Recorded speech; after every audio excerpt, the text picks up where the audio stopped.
Yan, yun yung nakakainis sa social media. Nai-instill sa utak mo na dapat maging perfect ka. Kasi syempre yung pinapanood natin sa social media, hindi lang naman iisang tao yan, eh. So, napakadaming ideas, napakadaming options na pwede mong gawin. Pero actually, hindi naman lahat yun nagwo-work para sa'tin.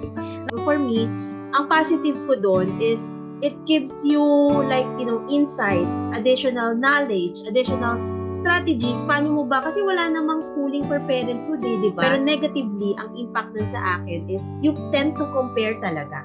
Na parang, okay, ito yung sinasabi niya, tapos ito naman sa akin, sometimes it gives you pressure on the inside, like being a mom lang just alone. Wala namang nagpe-pressure sa'yo. Meron nga ako nabasa dati din sa social media na kapag ka ang asawa mo ay isang nagtatrabahong babae, do not expect na 100% magagawa niya din sa bahay. Or magagawa niya din 100% sa kanya. Kasi, yung ibang time na nabigay niya sa pagtatrabaho. And sometimes, we need to really accept that strengths really matter. Tinatanong ko nga si RD, enough ba yung ginagawa ko para sa mga bata?